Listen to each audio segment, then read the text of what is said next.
Well, the plot of The Tempest, on the face of it, is quite simple. A group of people have been stranded on an island by a magician. But he's basically debating whether or not to take revenge on them. And instead is learning that he needs to forgive and show mercy. But that's true of the other characters. Caliban feels wronged by Prospero. He wants to have Prospero killed. He wants to take the island back. But he too needs to learn that actually forgiveness and mercy is the better road. We also get an opportunity to see Prospero as a parent, because for the Elizabethans, of course, a king was a kind of parent. So Prospero's daughter, Miranda, is important, but also too Caliban, who is in a way Prospero's son. We get to see how a bad parent produces a bad son, and we get to see that dynamic play out. So there's lots of different forms of interest, lots of different things that we can see.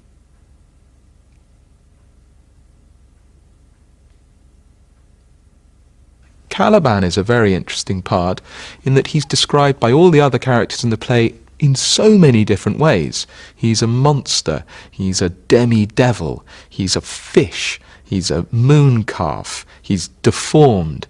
A lot of these things are contradictory. How can he be a devil and a fish and a moon calf and a deformed human? I think for an Elizabethan mind, Caliban would have struck them as being a devil. As I say, he has all the vices, greed, wrath, lust, all the really bad things that people think drive them, Caliban has. But he's also kept human by Shakespeare. He doesn't have any magic.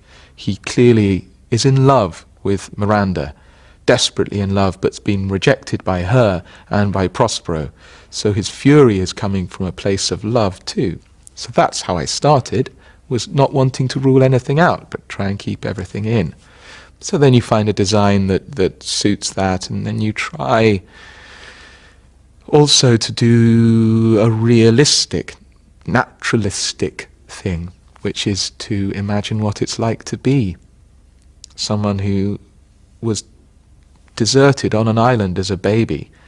His mother dies before Prospero finds him, and he's been left as a small child on an island surrounded by wild animals. So there's a lot of complicated, interesting things that you can do psychologically, from research and through design.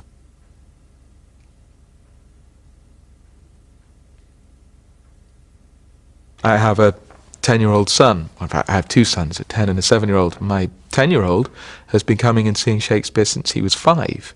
He saw All's Well That Ends Well when he was about 5.5. And he's never been frightened of it. And he has now seen 8 or so different Shakespeare plays, but because he was never told to worry about it, he's always understood it. I find it extraordinary. He, on his own, learnt to be or not to be one afternoon, just because he wanted to, and that's thrilling. I have another son, who's 7. He likes doing. He likes playing. He's not interested in sitting still and watching. And when he's come to the theatre, he's been bored rigid. And I completely understand both attitudes. I hate being in the theatre and watching. I love being in the theatre and playing. But I'm delighted that one of my sons can listen to the language and not be frightened by it.